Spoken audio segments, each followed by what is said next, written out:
Olá pessoal, nesse tópico então nós vamos entrar aqui no falar sobre o magnetismo, né?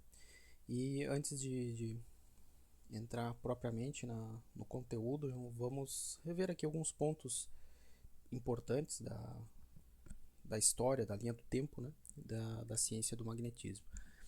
Lá no ano de 600 antes de Cristo, né? Então já se tem registros de Tales de Mileto na Grécia Antiga, fazendo experimentos com aqueles experimentos com eletricidade estática, né, a tritar dois materiais, um pedaço de âmbar, resina vegetal aí com lã e outros materiais e perceber a formação, uma propriedade elétrica que não tinha nem o nome de eletricidade na época, né? Era apenas o fenômeno em si de atração e repulsão de pequenos pedaços na verdade, atração, né, de pequenos pedaços de material.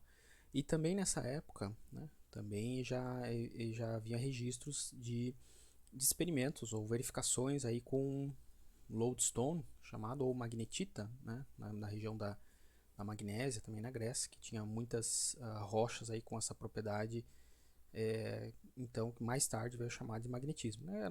Eram rochas aí com fragmentos de magnetita, né, que hoje a gente chama de ímãs, né, essas rochas naturais com magnetização.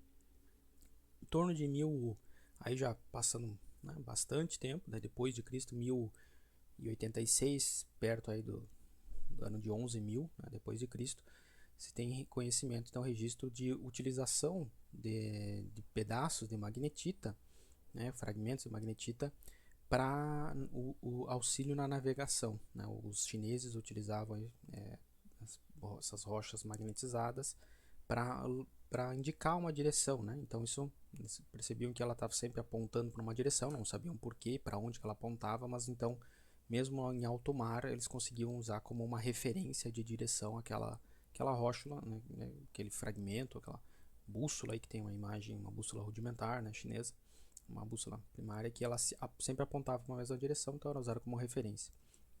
Né?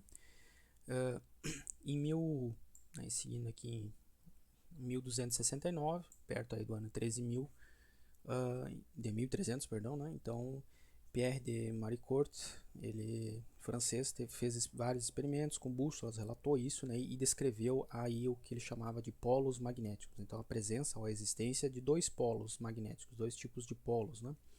Então o magnetismo foi associado aí a dois tipos de polos magnéticos por volta de 1300.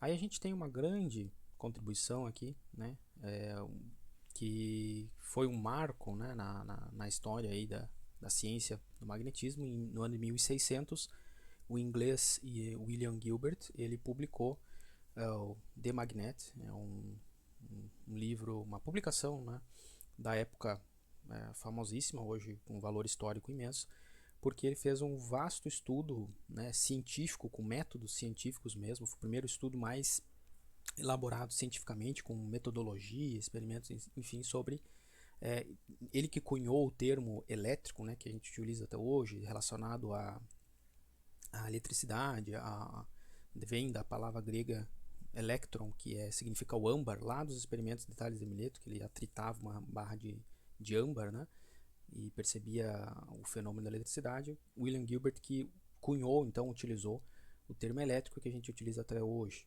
E ele também descreveu nessa obra aí a Terra como um corpo, uma entidade que tem propriedades magnéticas. Então que a Terra em si ela também tinha o que ele chamou de um campo magnético. Né? Então ele, através de seus estudos e experimentos, William Gilbert, em 1600, constatou que a Terra tinha o seu próprio magnetismo. Né?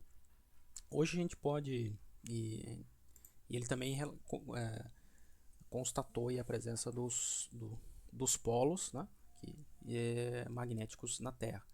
Então, hoje a gente sabe, né, que a gente chama, lá na região norte existe um polo magnético, uma região aqui, e no sul do globo aí também, no hemisfério sul, um polo magnético. Né? Dos experimentos aí de magnetismo, né, já era conhecido que, enfim, as propriedades dos materiais magnéticos, existia dois tipos de polos, então que a gente poderia chamar simplesmente um tipo de polo A e um tipo de polo B, e que esses polos, mais tarde eles vieram a ser chamados de norte e sul, né? Polo norte e polo sul. E existiam as propriedades similares ao que tinha na eletricidade, que era polos de diferentes tipos, ou seja, um polo norte e um polo sul, quando aproximados, eles sofriam aí um fenômeno de atração, né?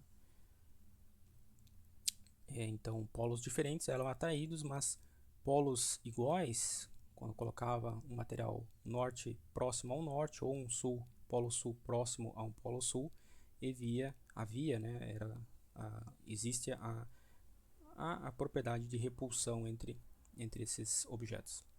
Então isso já era conhecido. E William Gilbert, na sua obra também, ele verificou então que a bússola, que até então era utilizada para já na navegação desde o ano de perto de 1100 aí pelos chineses, depois foi utilizado também pelos europeus, né? Mas então que a bússola, por que ela tinha essa direção? Porque enfim ela apontava, né, que a gente chama hoje o lado norte da bússola. Convencionalmente é mais empregado a cor vermelha para representar, né, o lado norte da bússola. Ela apontava para um dos polos da Terra, né? E aí o lado que a gente utiliza o branco geralmente para numa bússola, né, para nos referimos ao lado sul dessa agulha, que na verdade é um material magnetizado, né? Antigamente era construído de magnetita, hoje pode ser um ferro que foi submetido a um campo magnético intenso, ele fica magnetizado, ele grava essa propriedade magnética, né? E ele se alinhava com a direção que foi chamado aí então pelos polos da Terra, né? Os polos magnéticos da Terra. A questão é que, como existe a atração aqui, se a gente está chamando norte aqui, esse polo da bússola, o N está aqui, ele está apontando, ele está sendo atraído então pelo polo sul, né? Polo sul magnético da Terra. Então é aquela questão que a gente você já deve ter discutido isso já no ensino médio também, né? Mas o hemisfério norte, a gente chama, né? Acima aqui da linha do Equador tem o hemisfério norte. Na realidade lá a gente tem localizado o polo sul, porque polo sul magnético, porque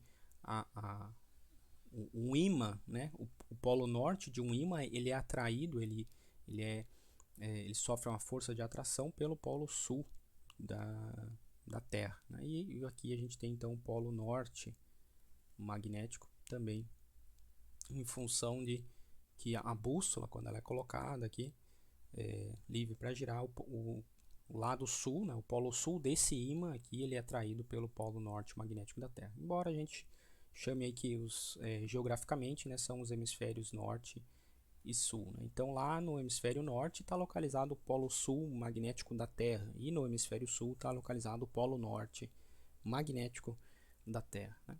Então já é conhecido desde a época aí foi explicado aí o funcionamento por Gilbert em 1600, tá? E aí, né, em 1820, mais tarde, veio também um outro grande marco, esse tal mais ainda relevante para a ciência de magnetismo, que foi uma constatação feita por Ørsted, né, Hans Christian Ørsted, dinamarquês. Então, que revolucionou aí a área de eletricidade e magnetismo. De forma até acidental, né, Ørsted, nas suas demonstrações, suas aulas aí experimentais, ele fazia vários experimentos com eletricidade, magnetismo, né, várias áreas aí no século 18 e 19 que eram estudadas, já estavam cientificamente sendo estudadas, né? E acidentalmente, então, por descuido ou enfim, questão de organização, uma bússola, né, de Ørsted ficou próximo a um fio que ele estava fazendo experimentos com corrente elétrica. E aí ele constatou ele observou, na verdade, que a agulha da bússola era defletida, ela era movimentada quando existia corrente fluindo naquele fio. Então isso foi um acidente, um feliz acidente nessa época aí, porque isso levou a uma grande revolução aí da área do magnetismo. Essa observação de Ørsted, né, foi muito importante, embora até de forma acidental, porque ela conectou aí, né, a eletricidade e o magnetismo. Então essa relação a gente até hoje, obviamente, utiliza aí nas nossas aplicações, né, de eletromagnetismo. Então, hoje você observou que é um fio que, quando ele era quando percorrido por um fluxo de cargas, uma corrente, uma bússola aqui desenhada embaixo desse fio, nesse caso, né, uma bússola colocada embaixo do fio, ela sofria uma deflexão. Né? Se antes ela estava numa posição, vamos supor, sem a corrente, com a corrente desligada, ela teria uma direção qualquer aí, né, alinhada aí com o campo magnético da Terra ou com o campo magnético local, enfim. Né? E aí, quando tinha essa corrente era ligada, ela passava a se alinhar perpendicular, de forma perpendicular aí ao fluxo da corrente, ao fio. Né? Então, isso foi uma observação muito importante, realmente um marco, né, que pôde conectar a eletricidade, que é a corrente elétrica, como a gente estudou até agora, deslocamento de cargas, né, eles ocorrem porque por que as cargas se deslocam? Né? Elas estão sob um efeito de uma força elétrica. Uma força elétrica é o resultado da presença de um campo elétrico. Né? A gente pode chamar de a diferença de um potencial elétrico, mas a diferença do potencial elétrico ela é uma consequência ou uma outra forma que a gente tem de mensurar ali um campo elétrico, a presença de um campo elétrico. A existência de um campo elétrico é que fundamentalmente gera a força elétrica que desloca a carga, então gera uma corrente elétrica. E agora isso aqui linkava, né, relacionava uma corrente elétrica, ou seja, a eletricidade, com o magnetismo que existia nessa bússola. Né? Então isso aqui desencadeou aí uma série de experimentos, um boom realmente científico a partir desse período aqui dos anos 1820, né, que foi uma série de experimentos aí que em 1820 a lei de Biot-Savart, 1821 motor de Faraday, o primeiro, né, design aí de motor elétrico desenvolvido, 1822 lei de Ampère, também relacionado ao magnetismo, 1827 lei de Ohm, alguns pontos mais relevantes aí continuaram com evoluções a partir dessa constatação. Né? Então foi um marco bem muito importante realmente na área, certo?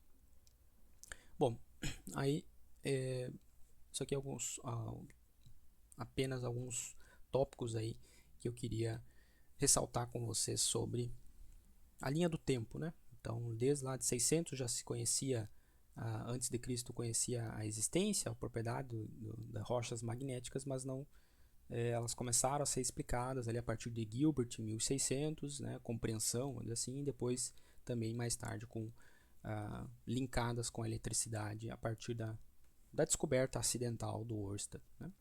Então, o magnetismo, que a gente vai abordar agora, vamos ver mais especificamente aqui os fenômenos envolvidos no magnetismo, okay? e quantizar eles, né, de alguma forma. A gente vai fazer uma série de analogias com a eletricidade, com a área da eletricidade. Né? No estudo da eletricidade, a gente já conhece a existência de dois tipos de fontes, né? Que a gente pode dizer, dois tipos de fontes no sentido de dois tipos de fontes do fenômeno elétrico, né? Que são as cargas positivas e negativas. Então, existem cargas positivas e cargas negativas, certo? Então, são esses dois elementos que fundamentalmente geram o fenômeno da eletricidade, um campo elétrico. Né? No estudo do magnetismo, da mesma forma. Então, isso aqui na eletricidade, né? A gente temos dois tipos de carga conhecidos e vastamente estudados. Os efeitos e o comportamento delas, uma na presença da outra, né? Então surgem forças também. No magnetismo, nós também estudamos aí duas entidades, vamos dizer assim, né? Que são os polos, que a gente chama de dois tipos de polo. Um polo norte, né? Convencionou-se aí de chamar um lado do ímã o polo norte e o outro lado um polo sul. Né? Então, o magnetismo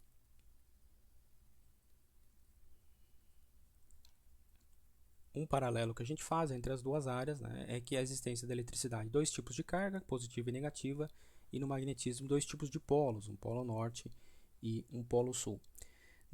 Na eletricidade, ou na eletrostática, ou na área da eletricidade em si, né, é possível a gente tem a existência independente das cargas. Então, na eletricidade a gente pode ter uma carga isolada. Então, as cargas existem isoladamente. O que quer dizer isso? Que eu posso ter, por exemplo,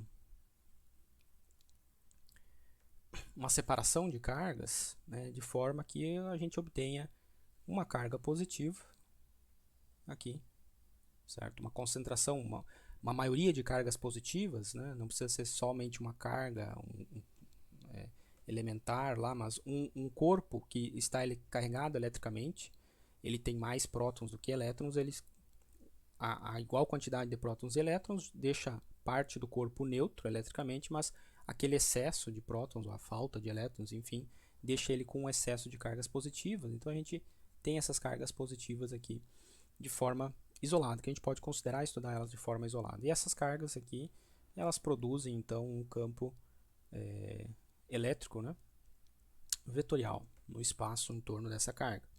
Isso aqui a gente pode chamar também, né, isso aqui nada mais é que a gente pode chamar de uma forma de que é um monopolo elétrico. Tá?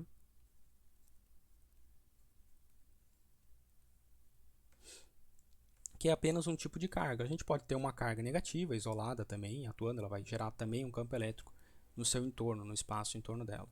Se nós juntarmos as duas cargas, a positiva e a negativa, cargas elétricas, né, nós criamos um que a gente chamou lá atrás de um dipolo elétrico. Então, colocando aqui uma carga negativa e uma carga positiva próximo uma da outra, nós criamos, né, um dipolo, dois polos elétricos, né, opostos.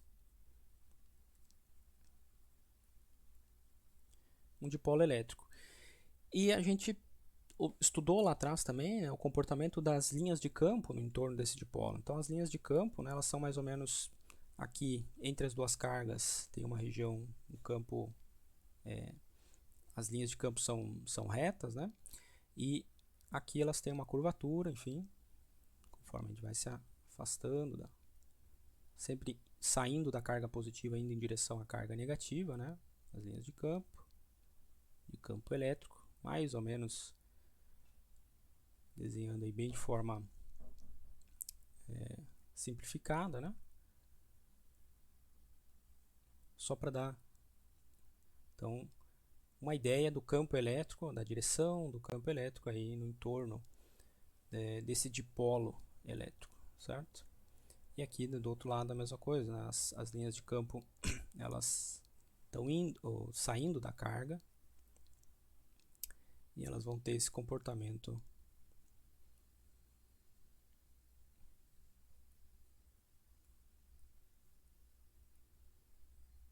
curvilíneo aqui, né? Enfim, pela configuração da soma dos campos gerados por cada uma das cargas individuais. Então, mais ou menos, isso aqui é a representação das linhas de campo do dipolo elétrico, né? Que nada mais é que a gente juntar uma carga positiva e uma negativa, colocá-las próximas, interagindo. A questão é que a gente consegue ter um monopolo elétrico, que é uma única carga de um tipo. No magnetismo, aí cessam por enquanto até experimentalmente, até as observações, né? Nós não temos experimentalmente observações de cargas magnéticas isoladas, né? Então no magnetismo nunca foi observado até hoje, né,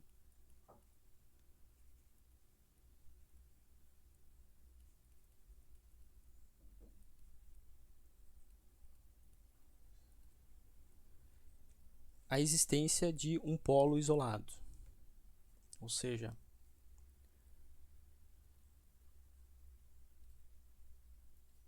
a existência de um monopolo magnético.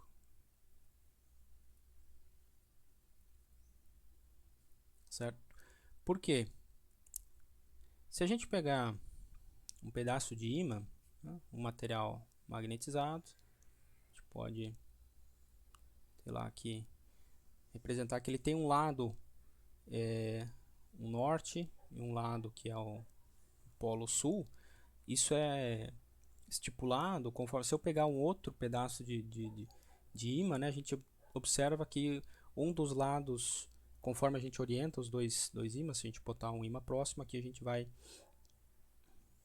observar a atração ou repulsão dependendo de qual lado que a gente está aproximando, né? Por exemplo, no caso aqui teria a atração entre esses dois objetos aqui, né? E se a gente quebrar uma rocha, um ímã natural, quebrar ela ao meio, né? O resultado disso ele não separa, né? Se a gente tentasse separar aqui ou quebrar ao meio esse ímã, ele não separa num polo norte e um polo sul, e aí esse polo norte ele sempre vai ser atraído por esse lado. Na verdade, ele cria outros dois ímãs de menor tamanho, com o mesmo efeito, né? Com um polo norte, ou o comportamento de um lado é de um polo norte, que vai ser atraído, vai continuar sendo atraído por este ímã aqui, por exemplo, que eu deixei intacto, né? Este lado aqui.